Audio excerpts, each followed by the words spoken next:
Capítulo 5, Parte 2. O amor começa aqui. Livro Ame como se nunca tivesse sido ferido. Autor Jensen Franklin. Veja o que você pode fazer para começar a se amar. 1. Saia da jaula. 2. Renove sua mente. 3. Entregue a sua vergonha a Jesus. 1. Saia da jaula. Anos atrás, eu li uma história sobre um urso que foi capturado ainda filhote e criado em um circo itinerante. Por anos, ele foi forçado a viver em uma jaula, beber água suja e comer comida estragada retirada do lixo. Todos os dias, na hora, ele se arrastava de um lado para o outro na jaula. 3 metros para frente, 3 metros para trás, ele balançava a grande cabeça marrom para frente e para trás enquanto dava cada passo lentamente. Ele fazia isso todos os dias durante anos, parando apenas para comer ou dormir. Era um espetáculo e tanto. Espectadores curiosos paravam e olhavam. O mais cruel entre os observadores lançava cigarros ou pedras na gaiola do urso na esperança de interromper o ritmo do animal. Mas não importava o que era jogado no urso. Ele continuava sua marcha de 3 metros. Finalmente, o urso foi vendido para o zoológico local. Sua nova casa consistia em um espaço com grama verde, onde ele podia brincar e com grandes espelhos d'água relaxar e se banhar. Ele até passou a ter alguns companheiros para brincar. Quando o urso chegou ao novo local e os funcionários do zoológico abriram a porta da sua gaiola, ficaram chocados quando o urso respondeu fazendo nada. O urso não se mexeu. Os funcionários do zoológico tiveram que forçá-lo a sair para o espaço aberto. Quando ele finalmente estava fora da jaula, o urso se levantou e observou o que estava ao seu redor. Ele ficou no meio de uma imensidão, liberdade. De repente, o urso começou mais uma vez sua familiar e deprimente marcha. Andava 3 metros para frente e 3 metros para trás. Os funcionários do zoológico ficaram confusos. Eles rapidamente perceberam que o problema não era a jaula, mas a própria mente do urso. O urso foi preso por barras mentais e não de metal. Alguns de vocês estão dançando a marcha de 3 metros. O inimigo tem tentado duramente lhe cobrir com memórias dolorosas, com falhas do passado, com pensamentos autossabotadores, com medo de um futuro incerto. Ele quer que você sempre se veja como alguém que só errou. É isso que eu sou? Eu nunca vou mudar? Eu nunca serei curado? Eu nunca vou ser pleno?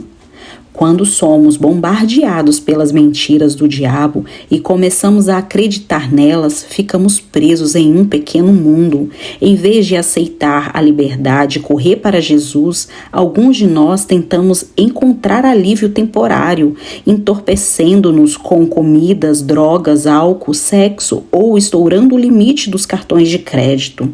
Provérbios 23:7 nos diz que somos o que pensamos. Se acreditamos que somos perdoados, redimidos, curados, inteiros e criados para grandes coisas, nos tornaremos essa realidade. A verdade do outro lado é mais difícil de engolir.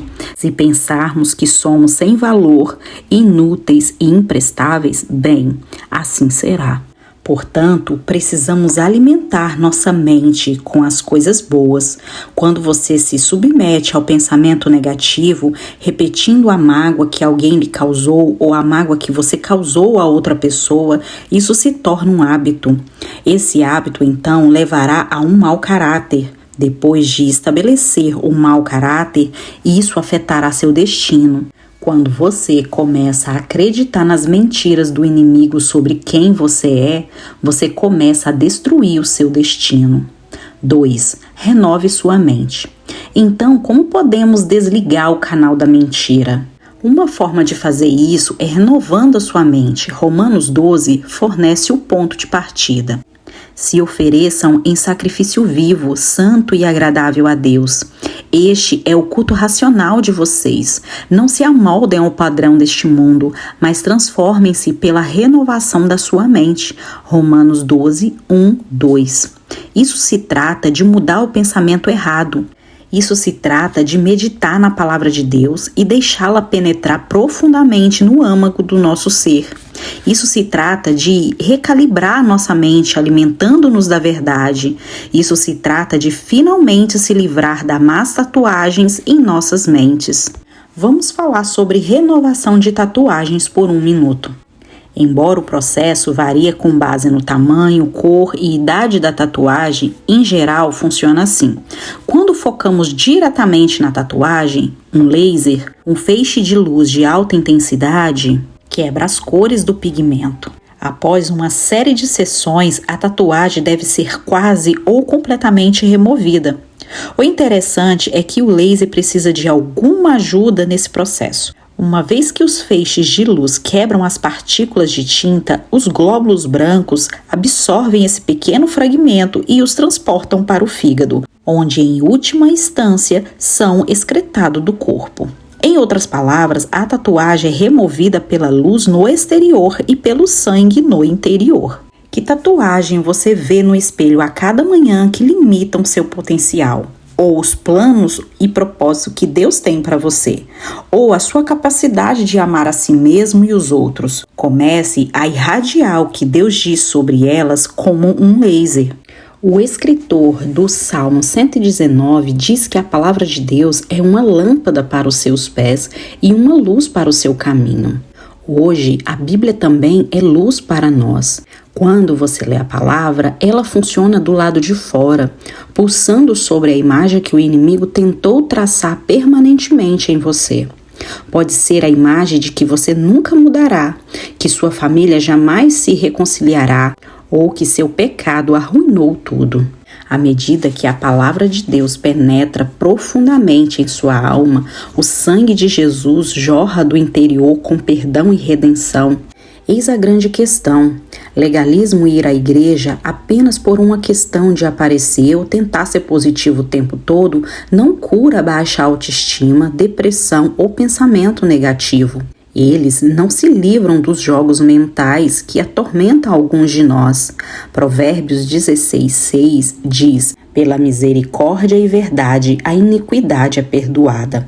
Misericórdia é o sangue, a verdade é o laser. Supere seu passado renovando sua mente por intermédio da luz e do sangue. Veja como você pode começar. Mude o que você diz a si mesmo.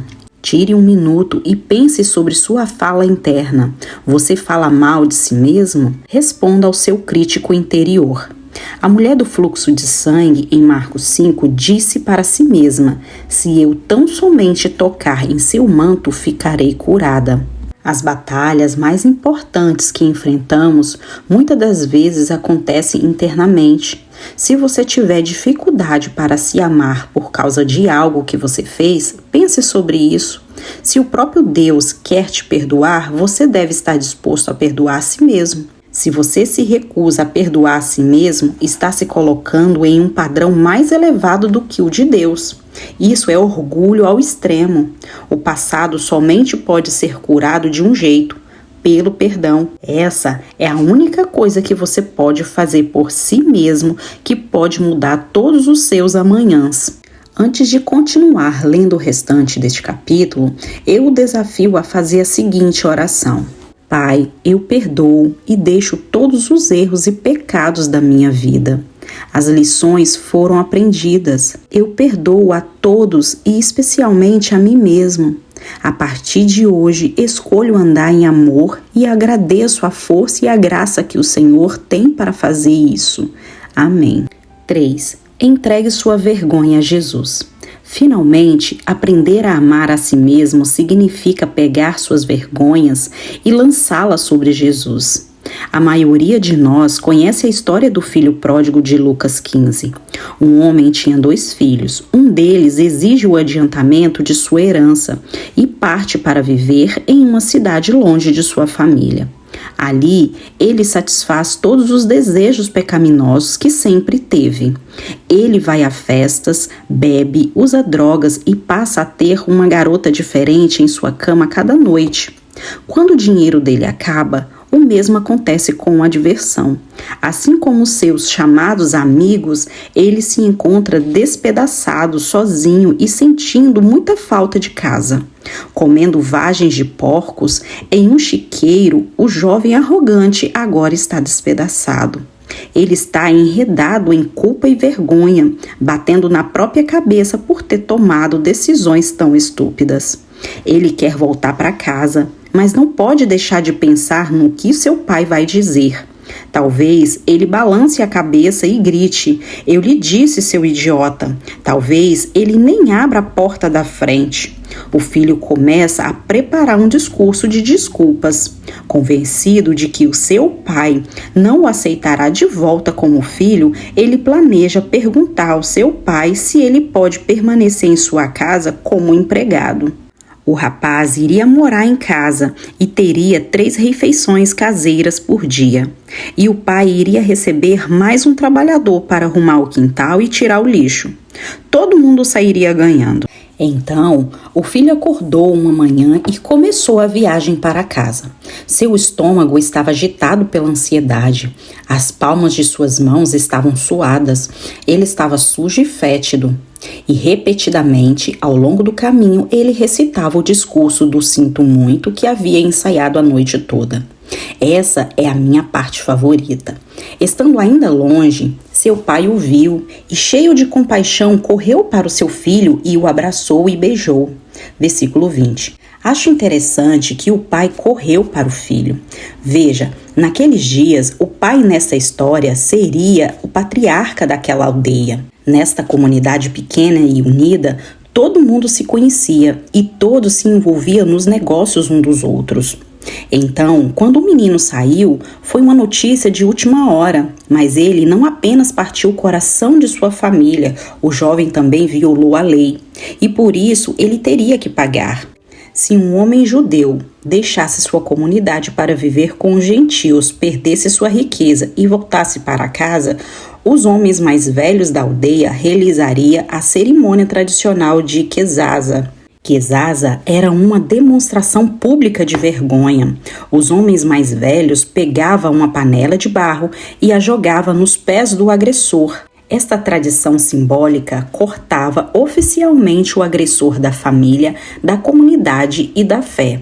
Depois de quebrar o recipiente em pedacinhos, os anciões envergonhavam o homem com palavras.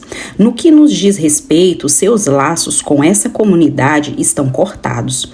Você não tem lugar aqui, você não tem direitos aqui, você trouxe vergonha para essa aldeia, você quebrou o coração de seu pai, você quebrou a lei de Deus. E nós lhe avisamos que se você entrar nessa aldeia novamente, nós lhe apedrejaremos até a morte. Aí você pode ver porque foi bom que o pai tivesse visto o filho de longe. Ele sabia que o Quesasa estava vindo. Ele sabia que no momento em que os anciões da comunidade vislumbrassem o filho pródigo fora dos portões da vila, os membros do comitê de julgamento iniciaria imediatamente a cerimônia da vergonha. Então, com um amor feroz que não havia desistido, o pai correu em direção ao rapaz. Como ele correu para frente, o velho recolheu a bainha de sua túnica, consequentemente expondo suas pernas nuas, considerou-se vergonhoso naquela parte do mundo que um patriarca, um homem de boa reputação, corresse. Não só isso, era também vergonhoso mostrar as pernas nuas, dupla vergonha. Mas o pai não se importou, ele queria chegar ao seu filho antes que os outros o fizessem. Quando os dois se encontraram, foi como uma cena de um filme de Hollywood. "Sinto muito", gritou o jovem, atirando-se aos pés do pai. "Eu não sou digno." "Ah, filho", soluçou o pai. "Estou feliz por você estar em casa." E enquanto as lágrimas corriam, ele chamou seus servos e pediu para que eles levassem o melhor manto e o anel mais precioso, colocassem os sapatos nos pés e fizessem uma festa enorme, pois seu filho estava em casa. O filho não poderia voltar para casa sem o pai. Também não podemos voltar para casa sem o Pai. Nós não podemos voltar para Deus por nossos próprios méritos, nem por nossa própria justiça. Você não precisa se consertar para ter Deus. Você precisa ter Deus para se consertar. Muitas pessoas tentam chegar em casa sem o Pai. A religião aponta o seu pecado, balança o dedo e diz: que vergonha! Jesus dá as boas-vindas de braços abertos e diz: lance sua vergonha sobre mim. Ele pega sua culpa, sua vergonha e coloca sobre si mesmo. Em 2 Coríntios 5:21, Paulo escreveu: Deus tornou pecado por nós, aquele que não tinha pecado, para que nele nós tornássemos justiça de Deus. A religião lhe dirá que Deus nunca pode usar você. A religião lhe dirá que não há esperança para a sua família. A religião dirá para você guardar o rancor. A religião fará você vestir a vergonha. A religião lhe dirá para desistir de toda a esperança de reconciliação. A religião dirá que é impossível amar como se nunca tivesse sido ferido. Deus, no entanto, vai dar-lhe a graça que você precisa e lhe capacitará a amar como se nunca tivesse sido ferido. Deus quer restaurar você, Ele quer oferecer-lhe o anel de aceitação, Ele quer reconciliar-lhe com o reino, Ele quer convidar você para sentar à sua mesa, como está escrito em Isaías 61:7, em lugar da vergonha que você sofreu, o meu povo receberá porção dupla. Uma vez que nos apeguemos à verdade da graça, não apenas nos capacitamos a perdoar e a amar a nós mesmos, mas também somos induzidos a perdoar e amar os outros. Porque, sejamos honestos, há um pródigo em todos nós e às vezes é preciso aprender a amar apesar de um erro para chegar ao milagre. Agora você leu a história do filho pródigo na Bíblia. Vamos trazer-lhe aos tempos modernos. Você pode se relacionar com o seguinte cenário. Lisa foi criada na igreja. Seus pais eram ótimas pessoas que amavam Lisa e queriam apenas o melhor para sua filha. Ela cometeu o maior erro da sua vida quando começou a namorar Bill. Depois de vários meses, ela estava apaixonada e queria se casar com ele. Lisa sabia que ele tinha um problema com a bebida. Ele também tinha muitas desculpas. Sabia que ele não gostava de ir à igreja com ela, mas se convencia de que poderia mudá-lo. Apesar dos avisos do pastor e dos pedidos de seus pais, ela foi em frente e se casou com ele. Cerca de 1 ano e meio depois, ela estava em um inferno. A bebida de Bill evoluiu para o abuso físico e Lisa pediu o divórcio. Ela estava com o coração partido. Ela havia ignorado todos os avisos e sinais. Sempre que os filhos de Deus se casam com os filhos do diabo, eles terão problemas com os sogros. A boa notícia é que Deus nunca desiste de nós. Recuperar-se das más escolhas que você fez pode ser uma experiência dolorosa, mas Deus está sempre pronto para lhe restaurar e lhe dar um novo começo. Ele disse em Jeremias 31:3-4: Eu amei com amor eterno, com amor leal a atrair. Eu a edificarei mais uma vez, você será reconstruída. A grande ideia. Aprender a amar os outros começa aprendendo a amar a si mesmo.